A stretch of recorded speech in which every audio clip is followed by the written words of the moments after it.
Hello friends, ഇന്നത്തെ എപ്പിസോഡിൽ അനഘ മയക്കത്തിൽ അജയൻ തന്നോട് കാണിച്ച ആ പ്രവൃത്തികൾ ഓർത്ത് ഭയന്ന് ഞെട്ടിയുണർന്നു. ഉടനെ തന്നെ അനഘ അല്പനേരത്തേക്ക് ഭയത്തോടെ ഇരിക്കുകയും അതിനുശേഷം അതിൽ നിന്ന് റിക്കവർ ആകാൻ കഴിയാത്തതുകൊണ്ട് വേഗം തന്നെ തന്റെ മനസ്സിന്റെ ആശങ്കയൊന്ന് പറയാനായി ഫോൺ എടുത്ത് സന്ദീപിനോട് ഒന്ന് വരുമോ എന്ന് ചോദിച്ചു. സന്ദീപ് അല്പസമയത്തിന് ശേഷം അനഘയുടെ റൂമിലേക്ക് എത്തി. അനഘ ആകെ ടെൻഷൻ അടിച്ചിരിക്കുന്നത് കണ്ട് സന്ദീപ് അരികിലെത്തി ചോദിച്ചു, എന്താടോ, എന്താ താൻ വരാൻ പറഞ്ഞത്? അത് കേട്ട അനഘ പറഞ്ഞു, സന്ദീപെ, കഴിഞ്ഞ കാര്യങ്ങളൊന്നും എനിക്ക് മറക്കാൻ കഴിയുന്നില്ല. അത് കേട്ട സന്ദീപ് പറഞ്ഞു, എടോ, എനിക്കറിയാം, അത്ര പെട്ടെന്നൊന്നും മറക്കാൻ വരുന്ന കാര്യങ്ങളൊന്നും അല്ല സംഭവിച്ചിരിക്കുന്നത്. പിന്നെ താൻ ഇങ്ങനെ ടെൻഷൻ അടിക്കുകയും ഇതുപോലെ ആദ്യ പിടിക്കുകയൊക്കെ ഇരുന്നു കഴിഞ്ഞാൽ മറ്റുള്ളവർക്ക് സംശയമാകും. അവർ ചോദിച്ചാൽ എന്ത് മറുപടി പറയും? താൻ അതൊന്നും മനസ്സിലാക്കണം. അതുകൊണ്ട് തന്നെ ഇന്ന് ജീവിതത്തിൽ നടന്ന സംഭവങ്ങളൊക്കെ മറക്കാൻ കഴിയുന്ന കാര്യങ്ങളല്ലെങ്കിൽ പോലും അതിനെ മറക്കണം. അതാണ് വേണ്ടത്.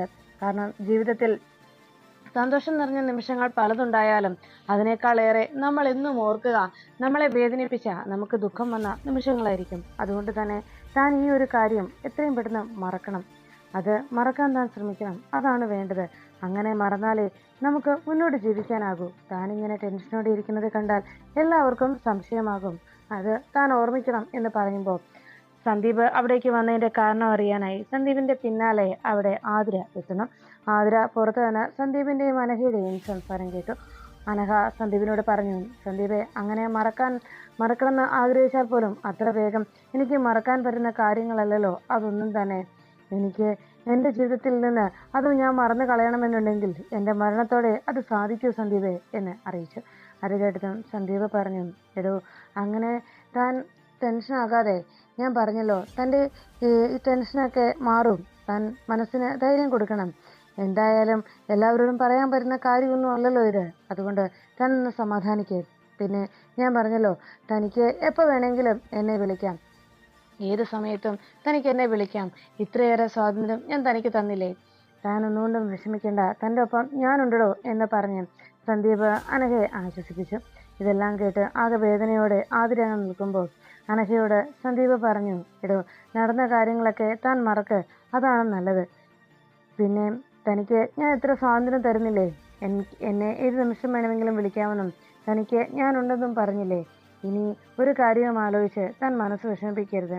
തനിക്ക് എന്ത് സങ്കടമുണ്ടെങ്കിലും എന്നോട് പറയാം. ഇതിൽ കൂടുതൽ എനിക്ക് എന്ത് ചെയ്യാൻ കഴിയും? അതുകൊണ്ട് താനൊന്നും മനസ്സിലാക്കണം. ഈ ഉള്ളവരുടെ ചോദ്യങ്ങൾക്ക് മുന്നിൽ നമുക്ക് മറുപടി പറയാനില്ലാത്തത് കൊണ്ട് അല്പം സമാധാനത്തോടെ നമുക്ക് എല്ലാം ഒന്ന് ശാന്തമാക്കിയെടുക്കാം. പിന്നെ ഒരു കാര്യം കൂടി താൻ ഓർമ്മിക്കണം എന്ന് പറഞ്ഞ് സന്ദീപ് അനഘയോട് സംസാരിച്ചുകൊണ്ട് നിൽക്കുമ്പോൾ വാതിക്കൽ ആതിര ഇതെല്ലാം നിന്ന് കേൾക്കുന്നത് അവർ ഇരുവരും കാണാനിടയായി.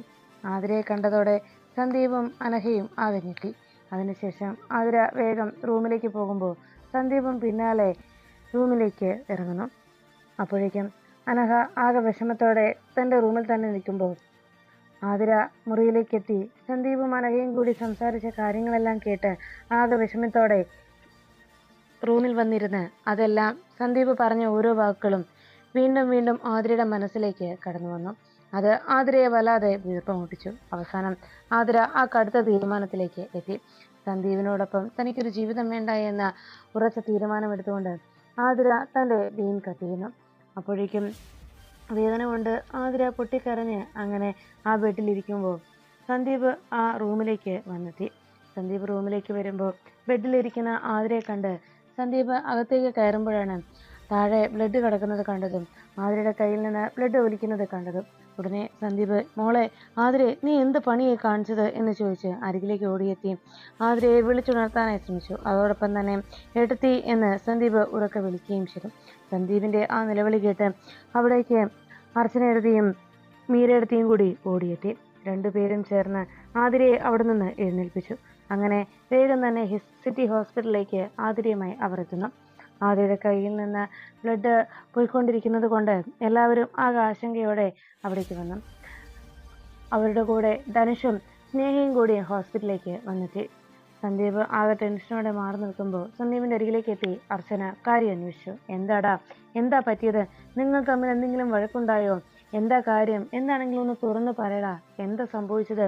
ഇങ്ങനെയൊക്കെ ഉണ്ടാകാൻ എന്താ കാരണം എന്ന് ചോദിച്ച് അർച്ചന സംസാരിക്കുമ്പോൾ അർച്ചനയോട് സന്ദീപ് വിഷമത്തോടെ പറഞ്ഞു, ആതിരയ്ക്ക് സംശയമാണ് എടുത്തേ. ആതിരയ്ക്ക് എന്നെയും അനഘയെയും സംശയമാണ്. ഞാൻ അവളോട് സമാധാനത്തോടെ സംസാരിച്ചിട്ടും എത്ര അവളെ പറഞ്ഞ് മനസ്സിലാക്കാൻ ശ്രമിച്ചിട്ടും അതൊന്നും അവൾ കേൾക്കാൻ തയ്യാറാകുന്നില്ല എടുത്തേ. അതുകൊണ്ടാണ് അവൾ ഇങ്ങനെ ചെയ്തത് എന്ന് സന്ദീപ് വിഷമത്തോടെ പറയുമ്പോൾ ആ വാക്കുകൾ കേട്ട് ആ അർച്ചന ഞെട്ടുന്നു. ഇതൊന്ന് നിനക്ക് നേരത്തെ പറഞ്ഞുകൂടായിരുന്നോ സന്ദീപേ? എന്നാൽ ഞാൻ അവളെ കാര്യങ്ങൾ പറഞ്ഞ് മനസ്സിലാക്കില്ലായിരുന്നോ എന്ന് പറഞ്ഞ് അർച്ചന സന്ദീപിനോട് ദേഷ്യപ്പെട്ടു. ഇനിയിപ്പോ എന്ത് ചെയ്യുന്നത് എന്ന് പറഞ്ഞ് സങ്കടത്തോടെ അർച്ചന അങ്ങനെ നിന്നു. അപ്പോഴേക്കും എല്ലാം കൈവിട്ടു പോയ രീതിയിൽ ആകെ വിഷമത്തോടെ ആതിരെ ഇങ്ങനെ ഒരു പ്രവൃത്തി ചെയ്തതിന്റെ സങ്കടത്തിൽ അർച്ചന ഐസിയുവിന് മുന്നിലേക്ക് വന്നു. ഡോക്ടർ എന്ത് പറയുന്നറിയാനായി അങ്ങനെ അർച്ചന അവിടെ കാത്തു നിൽക്കുമ്പോൾ ആതിര ഇങ്ങനെ ഒരു പ്രവൃത്തി ചെയ്തതിന്റെ പേരിൽ എല്ലാവരും ആകെ വേദനിച്ചു. ആതിരയുടെ മനസ്സിൽ അപ്പോഴും സന്ദീപും അനഘയും തമ്മിലുള്ള ആ ബന്ധമായിരുന്നു ആതിരയുടെ മനസ്സിനെ അലട്ടിക്കൊണ്ടിരുന്നത്. ഡോക്ടർ പരിശോധിച്ചതിന് ശേഷം ആതിരയ്ക്ക് വേറെ പ്രശ്നങ്ങളൊന്നുമില്ല എന്ന് സ്ഥിരീകരിക്കുന്നു. ബ്ലഡ് കുറെ നഷ്ടമായെങ്കിലും ഉടനെ തന്നെ ബ്ലഡ് അറേഞ്ച് ചെയ്യണമെന്ന നിർദ്ദേശവും ഡോക്ടർ എല്ലാവരോടുമായി അറിയിക്കുന്നു. അതിനുശേഷം ആതിരയെക്കുറിച്ച് വിവരം അറിയുവാനായി അവിടേക്ക് നന്ദനും അവന്തിയും കൂടിയെത്തി. നന്ദൻ വന്ന് മീരയോട് ചോദിച്ചു, മീരെ എന്താ ശരിക്കും സംഭവിച്ചത്? എന്താ ആതിര ഇങ്ങനെ ചെയ്തത് എന്ന് ചോദിച്ചപ്പോൾ മീര പറഞ്ഞു, അത് സന്ദീപുമായിട്ട് എന്തോ വഴക്കുണ്ടായെന്നാ തോന്നുന്നേ, അറിയില്ല, മറ്റൊന്നും അറിയത്തില്ല നന്ദേട്ടാ എന്ന് നന്ദനോട് മീര മറുപടി നൽകി. അപ്പോഴേക്കും അപ്പുറത്ത് ഫോണിൽ സംസാരിക്കാനായി ഫോൺ വിളിച്ച് വീട്ടിലേക്ക് വിവരം പറഞ്ഞുകൊണ്ട് നിൽക്കുന്ന അർച്ചനയുടെ അരികിലേക്ക് അവന്തിക പോകുന്നു. ഈ സമയത്ത് നന്ദൻ ശശിയെയും സന്ദീപിനെയും അന്വേഷിച്ചു. അവര് ബ്ലഡ് നഷ്ടമായതുകൊണ്ട് ആതിരയ്ക്ക് ബ്ലഡ് വേണമെന്ന് പറഞ്ഞതുകൊണ്ട് ബ്ലഡ് അറേഞ്ച് ചെയ്യാനായി പോയിരിക്കുകയാണ് എന്ന് സ്നേഹ മറുപടി നൽകി. അർച്ചന ഫോണിൽ സംസാരിക്കാനായി ശ്രമിച്ചുകൊണ്ടിരിക്കുന്ന നേരത്ത് അവിടേക്ക് എത്തിയ അവന്തിയെ ചോദിച്ചു, അല്ല എന്താ ഡോക്ടർ പറഞ്ഞത്? അത് കേട്ടതും അർച്ചന ഒന്നും മിണ്ടാതെ നിൽക്കുമ്പോൾ അർച്ചനയോട് അവന്തിക ചോദിച്ചു, അല്ല കുഞ്ഞിന്റെ കാര്യത്തിൽ തീരുമാനമായോ? അപോഷനായ വിവരം ഇതുവരെയായിട്ടും വന്ന് പറഞ്ഞില്ലേ? അല്ല ഞാൻ നിന്നോട് അന്നേരെ പറഞ്ഞതല്ലേ, വൃന്ദാവനത്തിൽ നിന്നല്ല എവിടെ പോയാലും അവൾക്ക് ഇനിയൊരു കുഞ്ഞിന് ജന്മം നൽകാൻ കഴിയില്ല എന്ന്. അവൾക്ക് കുഞ്ഞ് ജനിക്കില്ല എന്ന് ഞാൻ പറഞ്ഞില്ലേ? അത് സത്യം തന്നെയാണ്. പിന്നെ ഇപ്പോൾ എൻ്റെ കൺമുന്നിൽ നിന്ന് മാറ്റി നിർത്താനായി ശ്രമിച്ചിട്ടും എന്തായി? വൃന്ദാവനത്തിൽ നിന്ന് അവൾ ഇവിടേക്ക് വന്നത് തന്നെ അവളുടെ കഷ്ടകാലം തന്നെയാണ് എന്ന് പറയുമ്പോൾ അർച്ചന ഞെട്ടലോടെ അവന്തിയെ നോക്കി. കലയോടെയുള്ള അർച്ചനയുടെ സംശയത്തോടെയുള്ള നോട്ടം കൂടി കണ്ടതോടെ അവന്തിയെ പറഞ്ഞു, നീ പേടിക്കൊന്നും വേണ്ട, ഞാനങ്ങനെ ഒന്നും ചെയ്തിട്ടില്ല, അപ്പം ഞാൻ പറഞ്ഞതേ ഉള്ളൂ എന്ന് അവന്തിക സംസാരിച്ചുകൊണ്ട് നിൽക്കുമ്പോൾ അവിടേക്ക് ഡോക്ടർ നേരെ ഐസിയിൽ നിന്ന് പുറത്തേക്ക് ഇറങ്ങി വരുന്നത് എല്ലാവരും കണ്ടു. വേഗം ഡോക്ടർ അരികിലേക്ക് അർച്ചന വന്ന് ചോദിച്ചു, ഡോക്ടർ എന്തായി, എങ്ങനെയുണ്ട് എൻ്റെ ആതിരയ്ക്ക് എന്ന് ചോദിച്ചപ്പം ഡോക്ടർ പറഞ്ഞു, പേടിക്കാനൊന്നുമില്ല, ആൾക്ക് ബോധം തെളിഞ്ഞിട്ടുണ്ട് എന്ന് പറഞ്ഞു. പെട്ടെന്ന് അവന്തിക ചോദിച്ചു, അല്ല കുഞ്ഞിൻ്റെ കാര്യം എന്താ ഡോക്ടർ എന്ന് ചോദിച്ചപ്പം ഡോക്ടർ പറഞ്ഞു, പേടിക്കാനൊന്നുമില്ല, കുഞ്ഞ് സേഫാണ്, കുഞ്ഞിന് പ്രശ്നമൊന്നുമില്ല, കൃത്യസമയത്ത് തന്നെ കുട്ടിയെ ഇവിടെ എത്തിച്ചത് കൊണ്ട് രണ്ടുപേർക്കും കുഴപ്പമൊന്നും തന്നെയില്ല. കുറച്ചുകൂടി സമയം വൈകിയിരുന്നെങ്കിൽ പേരുടെയും കാര്യം ഒന്നും പറയാൻ കഴിയുമായിരുന്നില്ല എന്ന് ഡോക്ടർ അറിയിച്ചു. പിന്നെ കുട്ടിക്ക് ബോധം തെളിഞ്ഞിട്ടുണ്ട്, ആർക്കെങ്കിലും ഒരാൾക്ക് കയറി കാണാം, പിന്നെ മനസ്സിനെ വിഷമിപ്പിക്കുന്ന കാര്യങ്ങളൊന്നും തൽക്കാലം സംസാരിക്കരുത് എന്ന് ഡോക്ടർ ഓർമ്മിപ്പിച്ചു.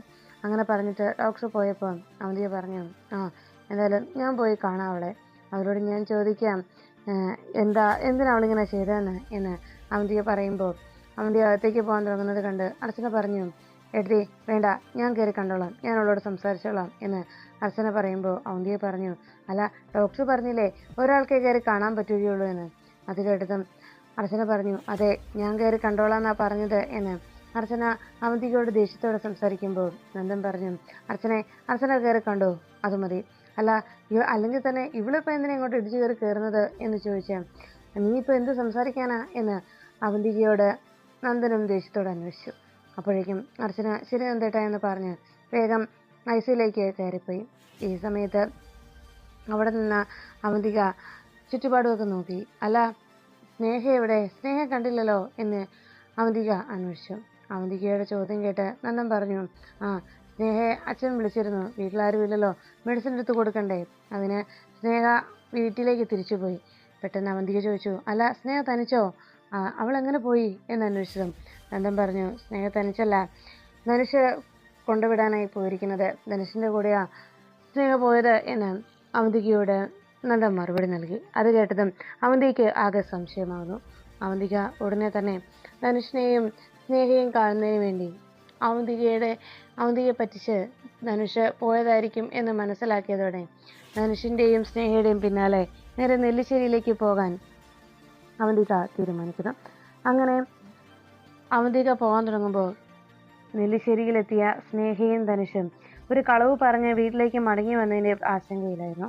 സ്നേഹ പറഞ്ഞു, അല്ല, നമ്മളെ ആരെങ്കിലും സംശയിക്കുമോ എന്ന് ചോദിച്ചപ്പോൾ സ്നേഹയോട് ധനുഷ് പറഞ്ഞു, ആരെ സംശയിക്കാനാണ്, ആരെ സംശയിക്കത്തൊന്നുമില്ല, ആർക്കും നമ്മളെ സംശയിക്കാൻ പറ്റുന്ന ഒരു സാഹചര്യമൊന്നും അല്ലല്ലോ ഇപ്പോഴുള്ളത്.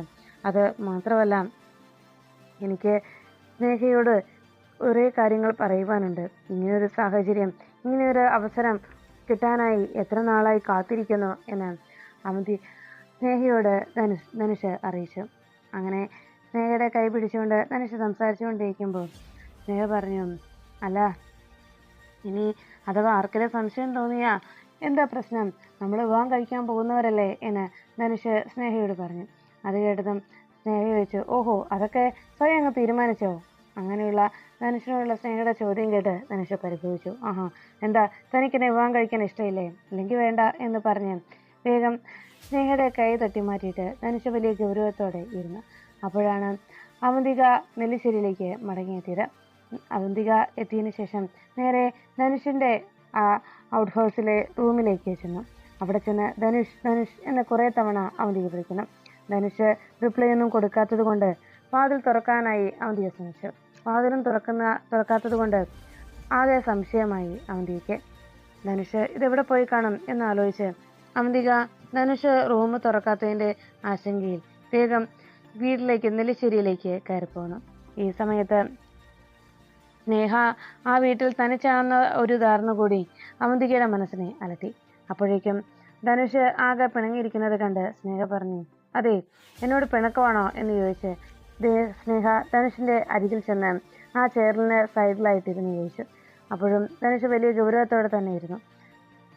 സ്നേഹ പറഞ്ഞു, അതെ, എനിക്ക് ഇയാളെ വിവാഹം കഴിക്കുന്നതിൽ യാതൊരു പരിഭവവും യാതൊരു സമ്മതക്കുറവും ഇല്ല, എനിക്ക് ഇയാളെ വിവാഹം കഴിക്കാൻ സമ്മതമാണ് എന്ന് സ്നേഹ ധനുഷിനോട് അറിയിച്ചു. ധനുഷ് എന്നിട്ടും അതൊന്നും കേട്ട ഭാവം നടിക്കാതെ വലിയ ഗൗരവത്തിൽ തന്നെ ഇരിക്കുമ്പോൾ, അങ്ങനെ പിണക്കത്തിൽ തന്നെയാണെങ്കിൽ ശരി, ഞാൻ പോവാം, ഞാൻ എൻ്റെ റൂമിലേക്ക് പോകുന്നു എന്ന് പറഞ്ഞ് സ്നേഹ വേഗം അവിടെ നിന്ന് എഴുന്നേറ്റ് പോകാൻ തുടങ്ങുമ്പോൾ ധനുഷ് സ്നേഹയുടെ കയ്യിൽ പിടിച്ചു. ധനുഷ് പെട്ടെന്ന് തൻ്റെ കയ്യിലേക്ക് പിടിച്ചതും ധനുഷിനെ തന്നെ നോക്കി സ്നേഹ നിന്നു. വേഗം ധനുഷ് എഴുന്നേറ്റ് സ്നേഹയോട് പറഞ്ഞു, എനിക്കറിയാം, തനിക്ക് എന്നെ ഇട്ടിട്ട് അങ്ങനെ പോകാൻ കഴിയില്ലല്ലോ, തന്നെ അങ്ങനെ പറഞ്ഞു വിടാനല്ലല്ലോ ഞാൻ തന്നെ ഇവിടേക്ക് കൂട്ടിക്കൊണ്ടു വന്നത് എന്ന് പറഞ്ഞ് ധനുഷ് സ്നേഹയെ ചേർത്ത് പിടിച്ച് സ്നേഹയുടെ കവിളത്ത് ഒരു ഉമ്മ കൊടുക്കാനായി ഒരുങ്ങുമ്പോഴേക്കും സ്നേഹയുടെ മുഖത്തേക്ക് തന്നെ നോക്കി ആ ചുണ്ടിന് നേരെ ധനുഷ് ചുണ്ട് വെച്ച് ആ ചുണ്ടിൽ ചുംബിക്കാനായി തുടങ്ങുമ്പോൾ പെട്ടെന്ന് ആ വാതിൽ തള്ളി തുറന്ന് അവന്തിക അവിടേക്കെത്തി. ധനുഷ് അവന്തിക ആ വാതിൽ തുറന്ന് മുന്നിൽ വന്ന് നിൽക്കുന്നത് കണ്ടതോടെ ധനുഷിനും ആകെ നാണക്കേടായി. സ്നേഹയും ധനുഷിനും അങ്ങനെ ഒരു സാഹചര്യത്തിൽ നിൽക്കുന്നത് അവന്തിക കണ്ടതിൻ്റെ ആ ഒരു ചമ്മലിൽ സ്നേഹ വേഗം തന്നെ ആ തിയേറ്ററിൽ നിന്ന് പുറത്തേക്ക് ഇറങ്ങുന്നു.